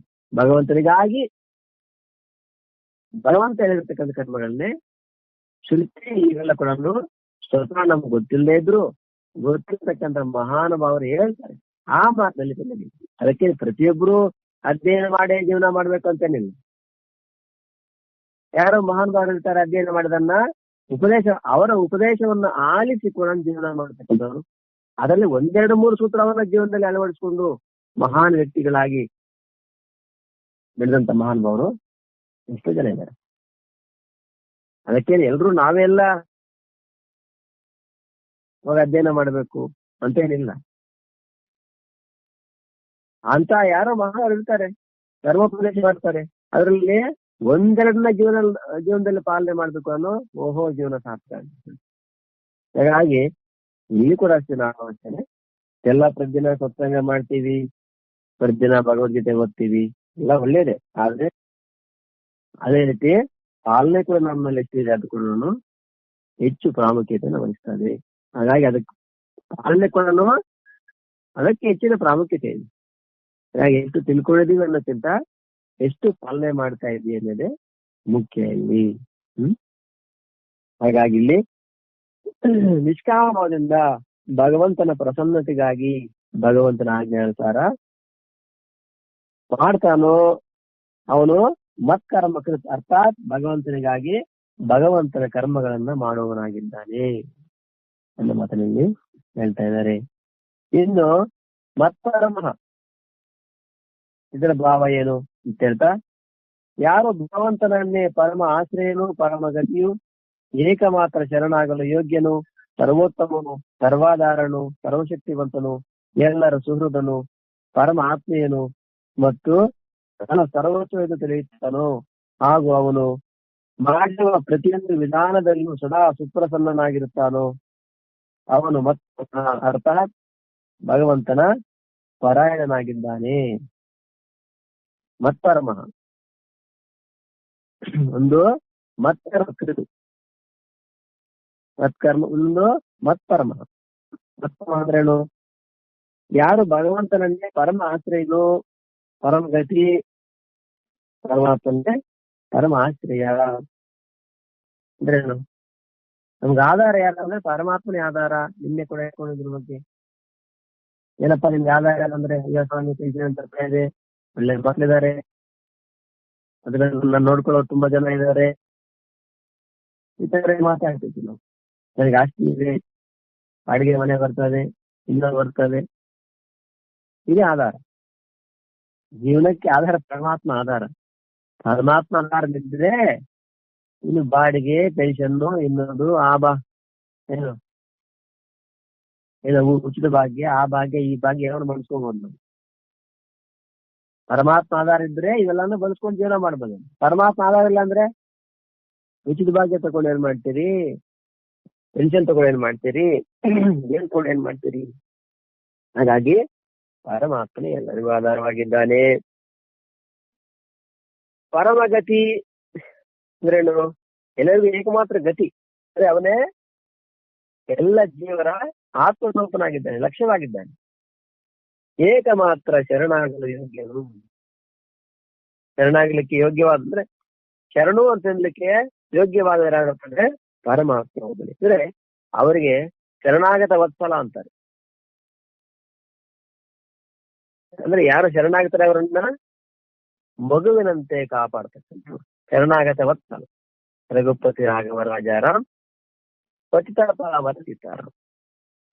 ಪತಿತ ಬಿದ್ದೋಗಿರ್ತಾನೆ, ಅಯ್ಯೋ ನೀವೇ ನನ್ ಬಿಟ್ಟು ಸ್ವಾಮಿ ಅಂತಾನೆ. ಪತಿತ ಪಾವನ, ಅವರನ್ನ ಬಿದ್ದೋದವನ್ನ ಉದ್ಧಾರ ಮಾಡ್ತಕ್ಕಂಥದ್ದು. ಅಂದ್ರೆ ಶರಣಾಗಲು ಯೋಗ್ಯ. ಶರಣಾಗ್ಲಿಕ್ಕೆ ಯೋಗ್ಯ ಪರಮಾತ್ಮ ಒಬ್ಬನು. ಸರ್ವೋತ್ತಮನು, ಸರ್ವಹಾರಣು, ಸರ್ವೋತ್ತಮನಾಗಿರ್ತಾನೆ ಅಂತ. ಅದೇ ಉತ್ತಮ ಆದ್ರೆ ಎಷ್ಟೋ ಲೋಕದಲ್ಲಿ, ಆದ್ರೆ ಸರ್ವೋತ್ತಮ ಇಲ್ಲಿ ಎಲ್ಲರಿಗೂ ಉತ್ತಮ ಒಬ್ಬ ಪರಮಾತ್ಮ. ಉತ್ತಮರಾದವ್ರ ಲೋಕದಲ್ಲಿ ಎಷ್ಟೋ ಜನ ಇರ್ಬೋದು. ಸರ್ವೋತ್ತಮ ಯಾರಪ್ಪ ಅಂದ್ರೆ ಪರಮೋತ್ತಮ. ಉತ್ತಮಗಿದ್ದ ಉತ್ತಮ, ಸರ್ವೋತ್ತಮ, ಸರ್ವದಾರ, ಎಲ್ಲರಿಗೂ ಆಧಾರ. ಚರಾಚರ ಜಗತ್ತು ಎಲ್ಲರಿಗೂ ಜರಾಯುಜ, ಅಂಡಜ, ಸ್ವೇದಜ, ಉದ್ಭಿಜ, ಚರಾಚರ ಜಗತ್ತಿಗೆ ಆಧಾರ. ಸರ್ವಶಕ್ತಿವಂತನು. ಕರ್ತುಮ ಅನ್ಯತಾ ಕರ್ತುಮ ಶಕ್ಯತೆ ನೋಡಿದ್ವಿ ನಾವು.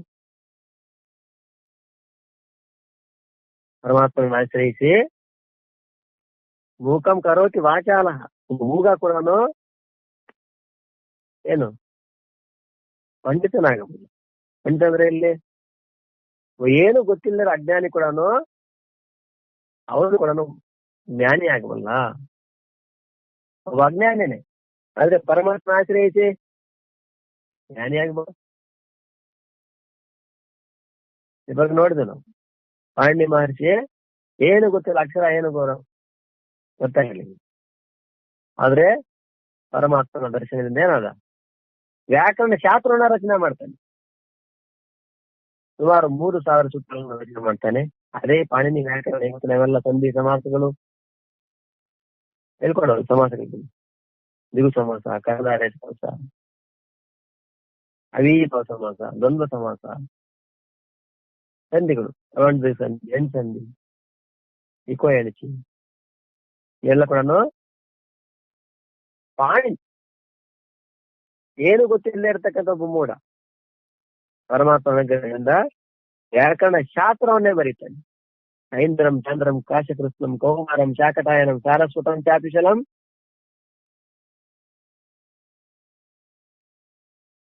ಪಾಣಿನೀಕಂ.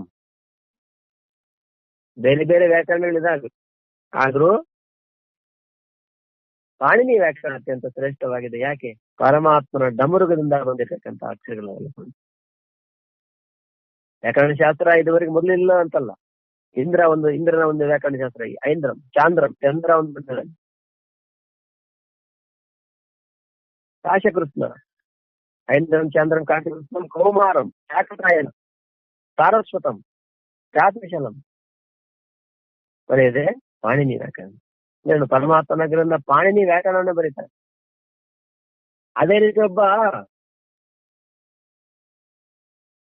ಪಂಡಿತರ ಸಭೆಯಲ್ಲಿ ವಾದೋಪವಾದ ನಡೀತಾ ಇರ್ತದೆ.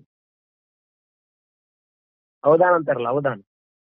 ಹಾಗೆ ಒಂದು ಶಾಸ್ತ್ರಾರ್ಥ ಮಾಡ್ತಿರ್ತಾರೆ. ಶಾಸ್ತ್ರಾರ್ಥ ಮಾಡ್ಬೇಕಾದ್ರೆ ಒಬ್ಬ ಸಾಮಾನ್ಯ ವ್ಯಕ್ತಿ ಅವರ ಹತ್ರ ಸೋತೋಗ್ಬಿಡ್ತಾನೆ.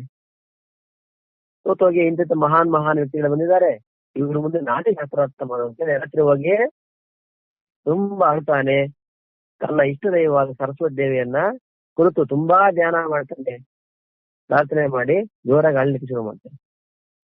ಸಾಕ್ಷಾತ್ ಸರಸ್ವತಿ ದೇವಿ ಪ್ರತ್ಯಕ್ಷವಾಗ್ತಾರೆ. ಯಾಕಪ್ಪ ಯಾಕೆ ಅಳ್ತಾ ಇದೆ ಅಂದ್ರೆ, ಹೀಗೆ ಇವತ್ತಿನ ಸಭೆಯಲ್ಲಿ ನಾನು ಸೋತೋದೆ, ನನಗೆ ಅವಮಾನ ಆಯಿತು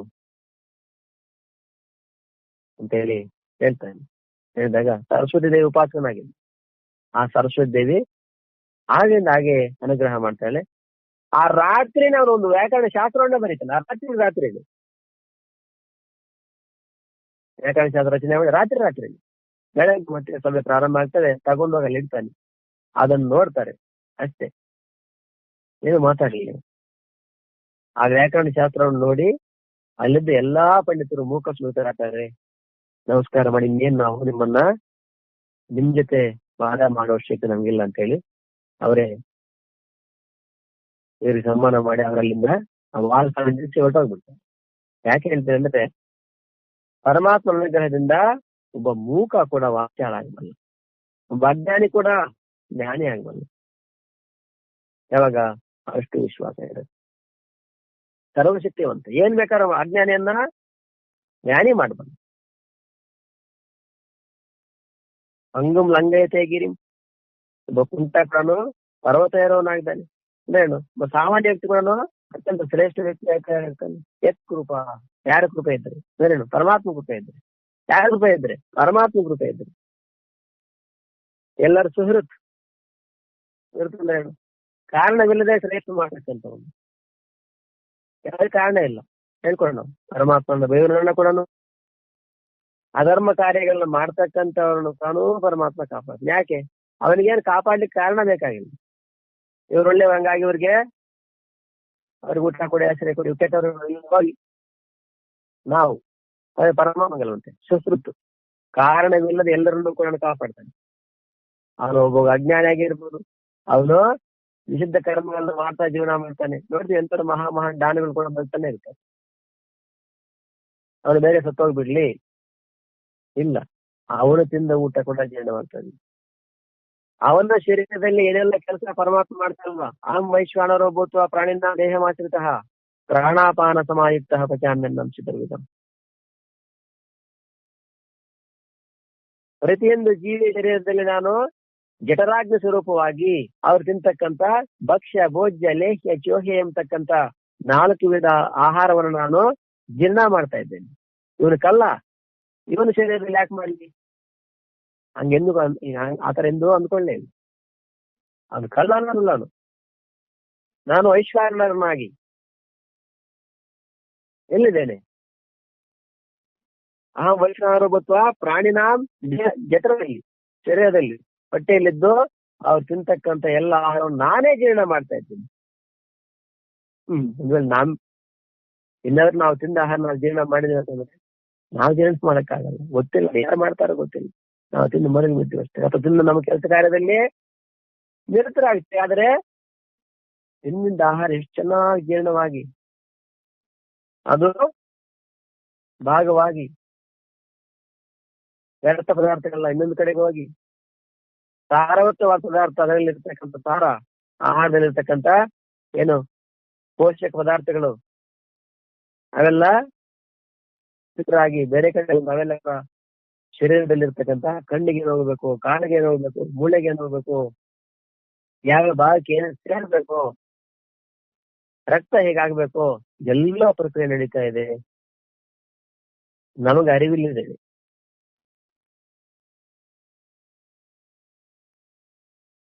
ಹಾಗಾಗಿ ಸುಹೃತ್ತು ಎಲ್ಲರಿಗೂ ಕಾರಣವಿಲ್ಲದೆ ಒಳ್ಳೇದನ್ನ ಮಾಡ್ತಾ ಇರ್ತಕ್ಕಂಥವ್ರು.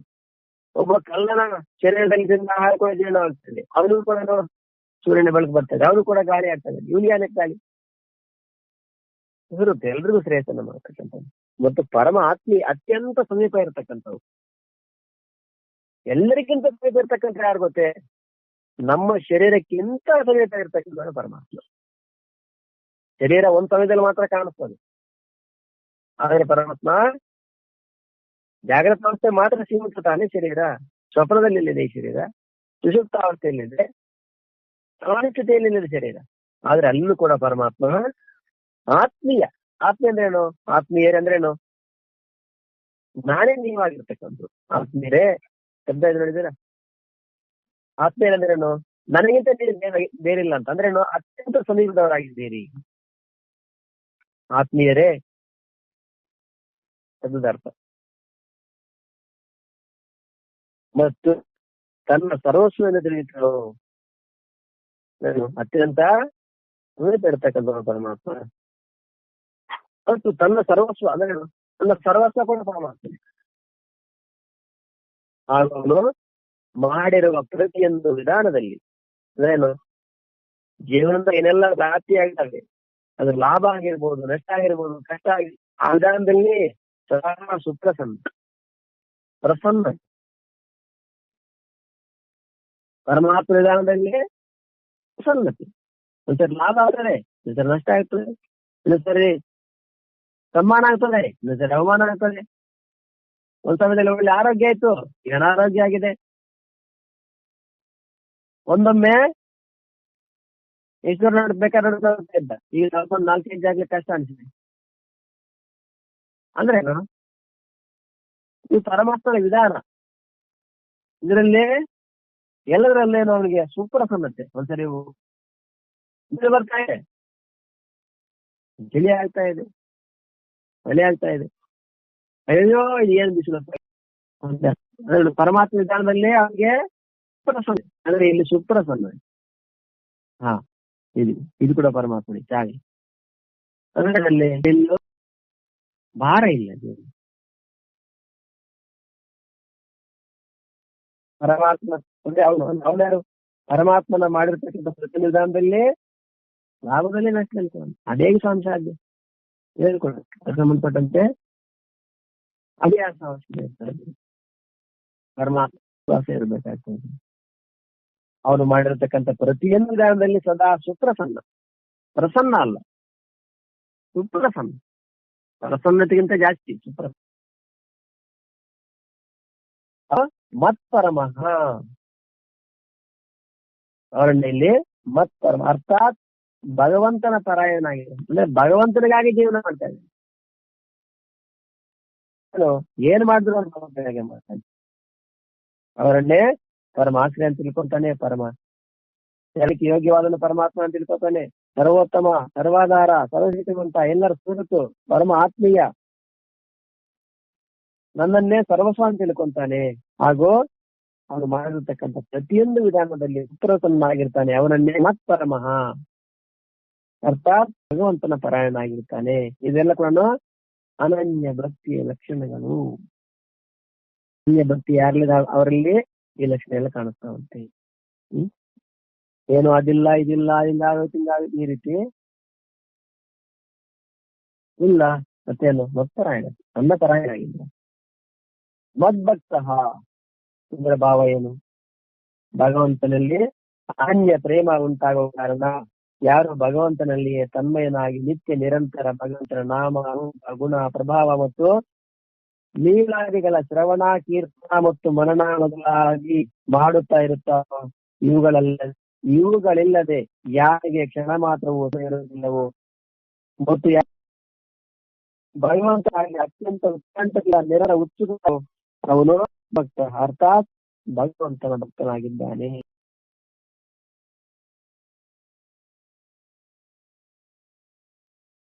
ಮದ್ಭಕ್ತ, ಮತ್ ಭಕ್ತ, ನನ್ನ ಭಕ್ತ. ಏನು ಮದ್ಭಕ್ತ ಅಂದ್ರೆ ನನ್ನ ಭಕ್ತನಾಗಿದ್ದಾನೆ. ಹೇಗಪ್ಪ? ಭಗವಂತನಲ್ಲಿ ಅನನ್ಯ ಪ್ರೇಮ ಉಂಟಾಗುವ ಕಾರಣ ಆತ್ಮಲ್ಲಿ ಅನ್ಯವಲ್ಲದ ಪ್ರೇಮವೇ ಅನನ್ಯ ಪ್ರೇಮ. ಅಂದ್ರೆ ನಾವು ಪ್ರಪಂಚದಲ್ಲಿ ಹೆಚ್ಚಿನ ಪ್ರೀತಿ ನಿಮ್ಗೆ ಯಾರಲ್ಲಿದೆಯಪ್ಪ ಅಂದ್ರೆ ಹೆಚ್ಚಿನ ಪ್ರೀತಿ ಭಗವಂತನಲ್ಲೇ ಇದೆ. ಅಂದ್ರೆ ಬೇರೆ ಯಾರೆಲ್ಲ ಪ್ರೀತಿ ಇಲ್ವಾ? ಇರ್ಬಹುದೇನು, ಇವುಗಳು ಗೌಣವಾಗಿ ಅಲ್ಲಿ ಇಲ್ಲಿ ಕ್ರಮ ಇರ್ಬಹುದೇನು, ಆದ್ರೆ ಹೆಚ್ಚಿನ ಪ್ರೀತಿ ಇಲ್ಲ. ಪ್ರತಿಯೊಬ್ಬರು ಬದುಕ್ತಾ ಇದ್ದಾರೆ ಮನುಷ್ಯ. ಅಂದ್ರೆ ಯಾವ್ದಕ್ಕಾಗಿ ಬದುಕ್ತಾ ಇದ್ದೀವಿ ಅಂದ್ರೆ ಜೀವನದ ಮುಖ್ಯ ಲಕ್ಷ್ಯ ಯಾವುದನ್ನಾಗಿ ಮಾಡ್ಕೊಂಡು ಹೋಗ್ತಾ ಇದ್ದೀವಿ. ಈಗ ಹೇಳ್ತಾರೆ ಭಗವಂತನಲ್ಲಿ ಅನನ್ಯ ಪ್ರೇಮ ಉಂಟಾಗು ಅಂದ್ರೆ ಭಗವಂತನೇ ಅನನ್ಯ ಪ್ರೇಮ. ಮಿಕ್ಕವುಗಳಲ್ಲಿ ಗೌಣವಾಗಿ ಪ್ರೇಮ ಇರಬಹುದು, ಅಥವಾ ಇಲ್ದೇನೆ ಇರಬಹುದು. ಮಹಾನ್ ವ್ಯಕ್ತಿಗಳು ನೋಡಿದಾಗ ಯಾವ್ದ್ರಲ್ಲಿ ಪ್ರೇಮ ಇಲ್ವೇ ಇಲ್ಲ. ಕೆಲವರಿಗೆ ಗೌಣವಾಗಿ ಪ್ರೇಮ ಇದ್ದಿದ್ದು ಉಂಟು. ಆ ಗೌಣ ಪ್ರೇಮ ಏನು ಮನುಷ್ಯನ ಹೆಚ್ಚಾಗಿ ಬಂಧಿಸೋದಿಲ್ಲ.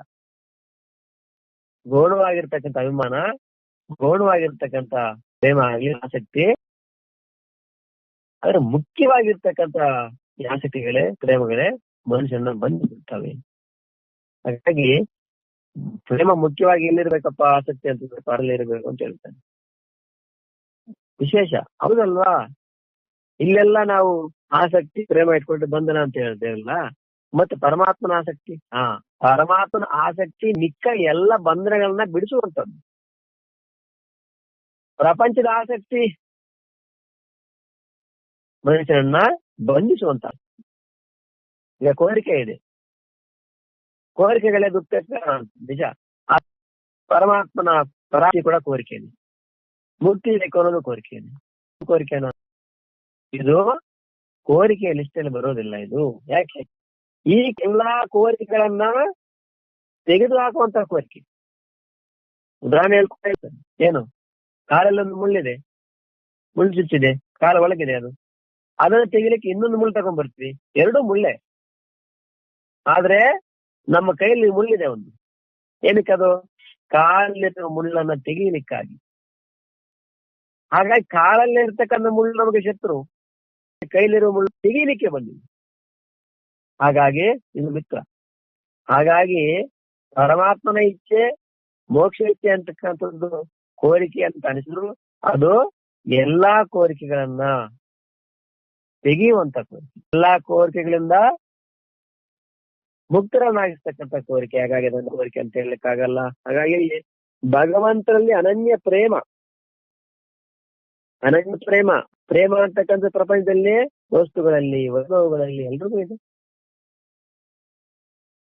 ಪ್ರೇಮದ ವಿಶೇಷವಾಗಿ ನಾವು ವ್ಯಾಖ್ಯಾನ ಮಾಡಬೇಕಾದ ಅವಶ್ಯಕತೆ ಇಲ್ಲ. ಒಬ್ಬೊಬ್ಬರಿಗೆ ಎಷ್ಟು ಪ್ರೇಮ? ಮನೆಯ ಮೇಲೆ, ವಾಹನದ ಮೇಲೆ, ಬಟ್ಟೆಗಳ ಮೇಲೆ, ಶರೀರದ ಮೇಲೆ ಎಷ್ಟು ಪ್ರೇಮ. ಒಂದು ಸಣ್ಣ ನೆಗಡಿ ಕಿಮ್ಮತ್ತಿದ್ರೆ ಒದ್ದಾಡಿ ಹೋಗಿ ಅಯ್ಯೋ ಏನಾಗ್ಬಿಡ್ತದೆ. ಯಾಕೆ? ಅಷ್ಟು ಪ್ರೇಮ ಶರೀರದ ಮೇಲೆ.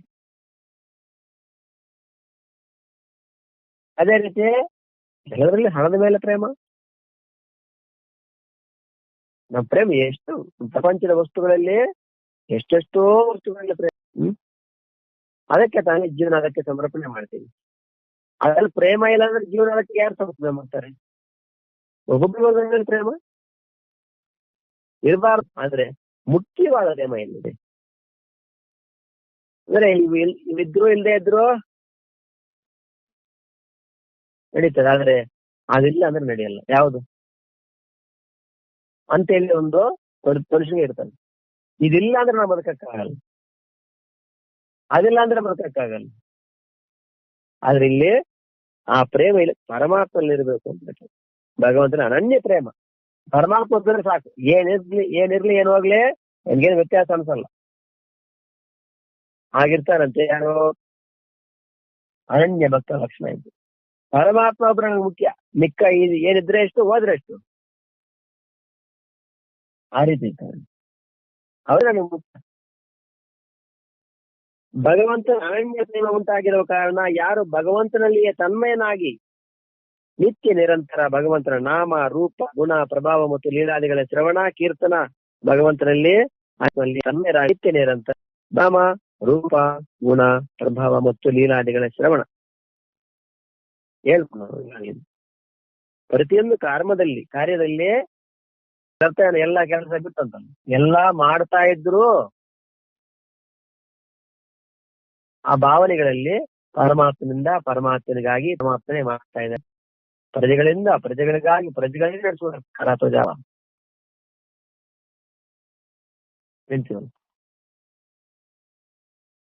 ಹಾಗೆ ಪರಮಾತ್ಮನಿಂದ ಪರಮಾತ್ಮನಿಗಾಗಿ ಪರಮಾತ್ಮನಿಂದ ಈ ಎಲ್ಲಾ ಕೆಲಸ ಮಾಡಿಸ್ತಾ ಇದ್ದಾರೆ ಅಂತ ತಿಳ್ಕೊಂಡು ಅವರ ನಾಮ, ರೂಪ, ಗುಣ, ಪ್ರಭಾವ, ಲೀಲಾ ಮೊದಲಾದಿಗಳ ಮೊದಲಾಂದ್ರೇನು? ಏನೆಲ್ಲ ಇಷ್ಟೆಲ್ಲ ಇದೆಯೋ, ಚಿಂತನೆ ಇದೆಯೋ, ಧ್ಯಾನ ಇದೆಯೋ, ಕೀರ್ತನೆ ಇದೆಯೋ, ತಪ ಇದೆಯೋ, ದಾನ ಇದೆಯೋ, ಧರ್ಮ ಇದೆಯೋ, ಏನೆಲ್ಲ ಮರಣ ಮೊದಲಾಗಿ ಮಾಡುತ್ತಾ ಇರುವನು. ಇವುಗಳಿಲ್ಲದೆ ಯಾರಿಗೆ ಕ್ಷಣ ಮಾತ್ರ ಸಮಾಧಾನ ಇರುವುದು. ಅಂದ್ರೆ ಇವೆಲ್ಲ ಇಲ್ಲ ಅಂದ್ರೆ ಅವನಿಗೆ ಕ್ಷಣ ಮಾತ್ರ ಸಮಾಧಾನ ಇರಲ್ಲ. ಯಾವಾಗಲೂ ಭಗವಂತ ನಾಮ ಆಗಿರೋದು, ರೂಪ, ಗುಣ, ಪ್ರಭಾವ, ಶ್ರವಣ, ಮನನ ಮೊದಲಾಗಿ ಮಾಡ್ತಾ ಇರ್ತಾನೆ. ಏನ್ ಮಾಡ್ತಾ ಇದ್ರು, ಎಲ್ಲಿದ್ರು, ಇವೆಲ್ಲ ಇಲ್ಲ ಅಂದ್ರೆ ಕ್ಷಣ ಮಾತ್ರ ಕೂಡ ಅವನು ಸಮಾಧಾನ ಆಗಲ್ಲ. ಮತ್ತು ಯಾರು ಭಗವಂತನ ದರ್ಶನಕ್ಕಾಗಿ ಅತ್ಯಂತ ಉತ್ಕಂಠತೆಯಿಂದ ಮತ್ತು ಪರಮಾತ್ಮನ ದರ್ಶನ ಮಾಡಬೇಕು ಅಂತ ಹೇಳಿ ಅತ್ಯಂತ ಉತ್ಕಂಠತೆ ತೀವ್ರವಾಗಿರ್ತಕ್ಕಂಥ ಶ್ರದ್ಧೆ, ನೋಡ್ಲೇಬೇಕೇನಾದ್ರು ಮಾಡಿ. ಅದಕ್ಕಾಗಿ ಏನ್ ಹೋಗುತ್ತೋ ಏನ್ ಇರುತ್ತೋ ಗೊತ್ತಿಲ್ಲ, ಇರುತ್ತಲ್ಲ. ಇಲ್ಲಾಂದ್ರೆ ಹೋಗ್ಬೇಕಂದ್ರೆ ಕುಂಭಮೇಳ ನಡೀತಾ ಇದೆ ಈಗ. ಅಲ್ಲಪ್ಪ, ಈ ಟ್ರೈನಲ್ಲಿ ಸೀಟ್ ಸಿಗ್ತಾ ಇಲ್ಲ, ಫ್ಲೈಟ್ ಅಲ್ಲಿ ಸೀಟ್ ಸಿಗ್ತಾ ಇಲ್ಲ, ಅಲ್ಲಿ ತುಂಬಾ ರಶ್ ಅಂತೆ. ಅಲ್ಲಿ ಕೂಡ ಜನ ತುಳಿತ ಉಂಟಾಗಿ 10 ಜನ ಸೇರಿಕೊಂಡಿದ್ದಾರೆ. ಏನಾದ್ರೂ ಪರವಾಗಿಲ್ಲ, ಸತ್ತರೂ ಪರವಾಗಿಲ್ಲ, ಒಟ್ಟೆ ನಾನು ಕುಂಭಮೇಳ ಹೋಗಿ ನೋಡಿ ಬರ್ಬೇಕಷ್ಟೇ. ಕೆಲವರು ಸೈಕಲ್ ಇದ್ದಾರೆ, ಕೆಲವರು ಆಟೋದಲ್ಲಿ ಹೋಗಿದ್ದಾರೆ. ಹೆಂಗೋ ಟ್ರೈನ್ ಒಳಗೋಗ ಎಲ್ಲೋ ಜಾಗ ಒಟ್ಟಿನಲ್ಲೇ ಹೋಗ್ತಿರ್ಬೇಕು. ಇವನು ಉದಾಹರಣೆಗೆ ಹೇಳ್ತಾನೆ ಹೋಗ್ಬೇಕು ಅಂತ. ಅಂದ್ರೆ ಇಲ್ಲಿ ಪರಮಾತ್ಮನ ದರ್ಶನಕ್ಕಾಗಿ ಅಷ್ಟು ಉತ್ಕಂಠ ಇರುತ್ತಂತೆ. ಹೆಂಗ ನೋಡ್ಲಿ, ಅದು ಏನಾಗುತ್ತೆ ಏನಾಗುತ್ತೆ,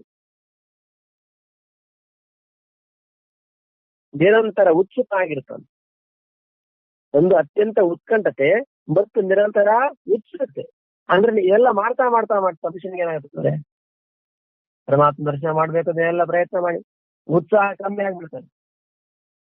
ಎಲ್ಲಿಗೆ ಹೋಗ್ಬೇಕಂತ ಹೋಗ್ತಾ ಸಾಕಾಗೈತೆ, ಅಯ್ಯೋ ಯಾರು ಬಿಡು ಅಂತ ಹೇಳಿ ಅಲ್ಲಿಂದ ಬಸ್ ಹತ್ತಿ ಆವಾಜ್ ಬಂತು. ಹೆಂಗಾರು ಮಾಡಿ ತಿರುಮಲ ಪಾದಯಾತ್ರೆ ಮಾಡ್ಬೇಕು ಅಂತ ಹೇಳಿ ಹೊರಟೇಳಿ ಒಳ್ಳೆ ಉತ್ಸಾಹ ಇತ್ತು. 1-2 ದಿನ ನಡೆದ. 3 ದಿವಸಕ್ಕೆ ಅಯ್ಯೋ ಕಾಲೆಲ್ಲ ಬಾವು ಬಂದ್ಬಿಟ್ಟಿದೆ, ನೆರ ಬಂದ್ಬಿಟ್ಟಿದೆ, ಯಾರು ಹೋಗ್ತಾರೆ ಬಿಡು ಅಂತ ಹೇಳಿ ಮತ್ತೆ ಬಸ್ ಹತ್ತಿ ಸುಮ್ಮನೆ ಮನೆಗೆ ವಾಪಸ್ ಬಂದೆ. ಅಂದ್ರೇನು, ಉತ್ಸಾಹ ಇತ್ತು ಮೊದಲು, ಉತ್ಸಾಹ ಏನಾಯ್ತು, ನಿರುತ್ಸಾಹ ಆಯ್ತು. ಅಂದ್ರೇನು, ಪರಮಾತ್ಮ ದರ್ಶನಕ್ಕಾಗಿ ಅತ್ಯಂತ ಉತ್ಕಂಠತೆ ಮತ್ತು ಉತ್ಸುಕ. ಅಂದ್ರೇನು, ಆ ದರ್ಶನದ ಅದಕ್ಕೆ ಸಂಬಂಧಪಟ್ಟ ಪ್ರಯತ್ನದಲ್ಲಿ ನಿರುತ್ಸಾಹ ಅನ್ನೋದು ಜೀವನದಲ್ಲಿ ಬರೋದೇ ಇಲ್ಲ. ಒಂದು ಕೆಲಸ ಮಾಡ್ತಾ ಮಾಡ್ತಾ ಮನುಷ್ಯನಿಗೆ ಉತ್ಸಾಹ ಇರ್ತದೆ.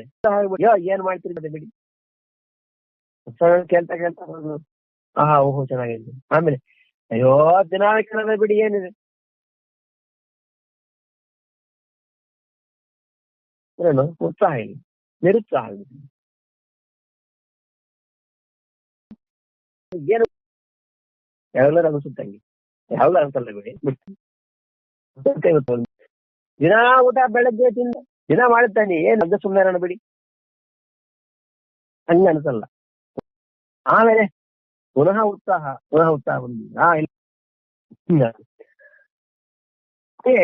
ಪಡಲ್ಲ. ಅದೇನೇ ಆಗ್ಲಿ, ನಿರಂತರ ಜಾರಿ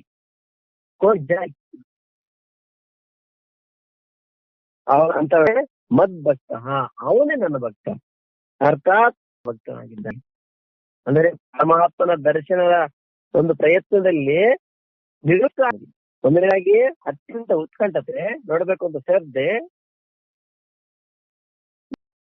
ಮತ್ತು ನಿರಂತರ ನಿರುತ್ಸಾಹ ಪಡೆ. ಯಾವಾಗ ಉತ್ಸಾಹ ಹಾಗೆ ಮುಂದುವರಿತಾನೆ. ಮದ್ಭಕ್ತ ಅರ್ಥಾತ್ ಭಗವಂತನ ಭಕ್ತನಾಗಿದ್ದಾನೆ ಅವನು.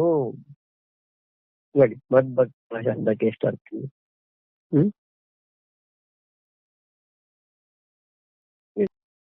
ಇನ್ನು ಸಂಘವರ್ಜಿತ,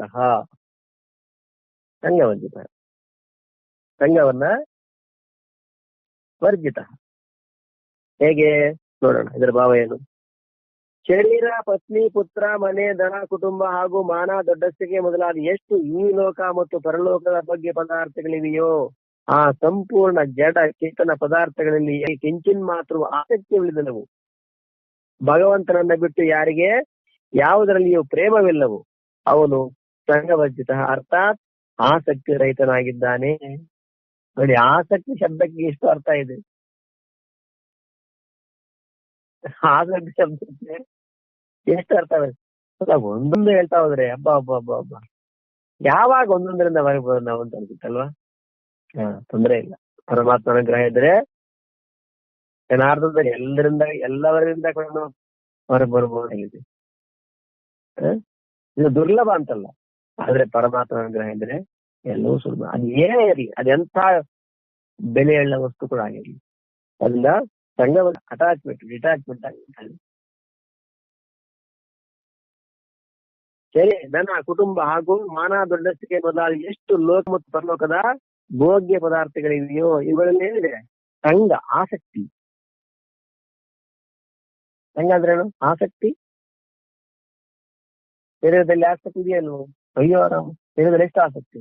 ಸಮಯಕ್ಕೆ ಸರಿಯಾಗಿ ಒಂದು ಸ್ವಲ್ಪ ಲೇಟ್ ಆಗುತ್ತೆ. ಶರೀರದಲ್ಲಿ ಆಸಕ್ತಿ. ಪತ್ನಿ ಆಸಕ್ತಿ, ಪುತ್ರ, ಮನೆ, ಧನ, ಕುಟುಂಬ ಎಲ್ಲರಲ್ಲಿ ಆಸಕ್ತಿ ಇದೆ. ಅನಾಸಕ್ತಿ ಇಲ್ಲಿದೆ, ನಿರಾಸಕ್ತಿ ಇಲ್ಲಿದೆ. ಮಾನ ದೊಡ್ಡಸ್ತಿಕೆ ಮೊದಲಾದ ಎಷ್ಟು ಈ ಲೋಕ ಮತ್ತು ಪರಲೋಕದ ಈಗ ಮನುಷ್ಯನಿಗೆ ದೊಡ್ಡಸ್ತಿಕೆ, ನಾನ್ ದೊಡ್ಡವನು, ಎಲ್ಲರೂ ನಾನು ಗೌರವಿಸ್ಬೇಕು, ಇದರಲ್ಲಿ ಆಸಕ್ತಿ. ನಮ್ಮನ್ನ ಯಾರೋ ಸರಿಯಾಗಿ ಗೌರವಿಸ್ಲು ಅಂದ್ರೆ ನನ್ಗೆ ತಿಳ್ಕೊಂಡಿದ್ದಾರೆ ಅವರು, ಎಷ್ಟು ಅದಿದೆ ಸರಿ ಮರ್ಯಾದೆ ಕೊಡ್ಲಿ, ಯಾಕೆ? ಅದ್ರ ಆಸಕ್ತಿ. ಮತ್ತು ಈ ಲೋಕ ಮತ್ತು ಪರಲೋಕದ ಭೋಗ್ಯ ಪದಾರ್ಥಗಳು. ಬನ್ನಿ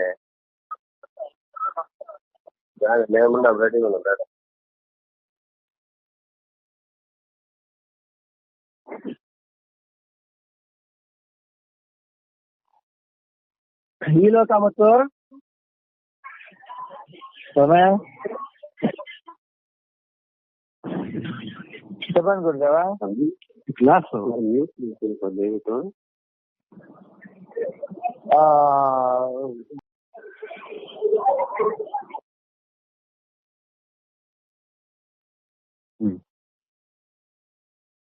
ಈ ಲೋಕ ಮತ್ತು ಪರಲೋಕದ ಭೋಗ್ಯ ಪದಾರ್ಥಗಳು ಇವುಗಳಲ್ಲಿ ಸಂಘ ಯಾವ ಈಗೆಲ್ಲ ಲಿಸ್ಟ್ ನೋಡಿದ್ವಿ. ಅದಲ್ದಿರ ಇನ್ನೇನಿದ್ದಾವು ಇವುಗಳಲ್ಲಿ ಆ ಸಂಪೂರ್ಣ ಜಡ ಚೇತನ ಪದಾರ್ಥಗಳಲ್ಲಿ ಯಾರಿಗೆ ಕಿಂಚಿನ ಮಾತ್ರ ಆಸಕ್ತಿ ಹೊಂದಿಲ್ಲವೋ ನೋಡಿ, ಸ್ವಲ್ಪ ಆಸಕ್ತಿ ಕೂಡ ಮನುಷ್ಯನನ್ನ ಬಂದಿರ್ತಾನೆ. ಅದೇಗೆ ಸ್ವಾಮಿ ಇವೆಲ್ಲ ಅಷ್ಟು ಸುಲಭನಾ? ಸುಲಭ ಹಾಗೆ. ಈಗ ಮೌಂಟ್ ಅವರೆಸ್ಟ್ ಬೇಕಪ್ಪ. ಮೌಂಟ್ ಅವರೆಸ್ಟ್ ಏನ್ ಸ್ವಾಮಿ ಎಲ್ಲ ಮುಂದಿನ ಪರ್ವತ, ಅಲ್ಲೆಲ್ಲ ತುಂಬಾ ಚಳಿ, ಅಲ್ಲಿ ಊಟ ಮಾಡ್ಲಿಕ್ಕೆ ಕಷ್ಟ, ನಿದ್ದೆ ಮಾಡ್ಲಿಕ್ಕೆ ಕಷ್ಟ ಅಂತಂದ್ರೆ ಅಲ್ಲ, ಮೌಂಟ್ ಅವರೆಸ್ಟ್ ಹತ್ತದಾಗ ಇವೆಲ್ಲವನ್ನು ಸಹಿಸ್ಬೇಕಷ್ಟೇ, ಬೇರೆ ಮಾರ್ಗನೇ ಇಲ್ಲ. ಈಗ ಮೌಂಟ್ ಅವರೆಸ್ಟ್ ಹತ್ಬೇಕು ನಾವು, ಅಲ್ಲಿ ಚಳಿ, ಮಂಜು, ಊಟ ಮಾಡ್ಲಿಕ್ಕಾಗಲ್ಲ, ಇದೆಲ್ಲವನ್ನ ಮೀರಿ ಹೋದಾಗ್ಲೇನೆ ಮೌಂಟ್ ಅವರೆಸ್ಟ್ ಹತ್ಲಿಕ್ಕೆ ಆಗ್ತದೆ. ಇಲ್ಲ ಅಂತಂದ್ರೆ ಮೌಂಟ್ ಅವರೆಸ್ಟ್ ಅಲ್ಲಿರ್ತೀವಿ, ಇಲ್ಲೇ ಸಿನಿಮಾ ಎಲ್ಲ ಟಿವಿಯಲ್ಲಿ ನೋಡ್ಕೊಂಡು ಸುಮ್ಮನೆ ಬರ್ತೇನೆ. ಹೌದಾ? ಇಲ್ಲ ಹಾಗೆ ಇಲ್ಲಿ ಕೂಡ ಇವೆಲ್ಲ ಸ್ವಲ್ಪ ಆಸಕ್ತಿ ಇಲ್ದಿರೋದು ಹೇಗೆ ಸಾಧ್ಯ ಅಂತಂದ್ರೆ ಹಂಗೆ ಇದೆ ಅಂತ ಹೇಳ್ತಾರೆ. ಆದ್ರೆ ಇಲ್ಲಿ ಹೇಳ್ತಾರೆ, ಇಲ್ಲಿ ಸ್ವಲ್ಪ ಗಮನಿಸ್ಬೇಕು ನಾವು. ವಸ್ತುಗಳೆಲ್ಲ ನಿಮ್ಮ ಹತ್ರ ಇಟ್ಕೊಂಡ್ರು ಅದರಲ್ಲಿ ಆಸಕ್ತಿ ಇಲ್ಲದಿದ್ದರೆ ಸಾಕು. ಅದು ಮನುಷ್ಯನನ್ನ ಬಂಧಿಸ್ತಕ್ಕಂಥದ್ದು ವಸ್ತುಗಳಲ್ಲ. ಈ ವಿಷಯ ಚೆನ್ನಾಗಿ ಜ್ಞಾಪಕ ಇರಬೇಕು. ಮನುಷ್ಯನನ್ನ ಯಾವುದೇ ವಸ್ತು ಬಂಧಿಸುವ ಜಡ ವಸ್ತುಗಳಾಗಿದೆ. ಜಡ ವಸ್ತುಗಳೇನು ಬಂಧಿಸ್ತವೆ? ಈಗ ಒಂದು ಪ್ಲಾಸ್ಟಿಕ್ ಇಂದ ಮಾಡಿರ್ತಕ್ಕಂಥ ಹಾವಿದೆ, ಒಂದು ಪ್ಲಾಸ್ಟಿಕ್ ಹಾವುದು, ಅದು ಕರೀತಾ ಇಲ್ಲ. ಯಾಕೆ? ಅದು ಜಡ ವಸ್ತು, ಅದು ಅದೇನು ಕರೀತಾರೆ ಬಂದು.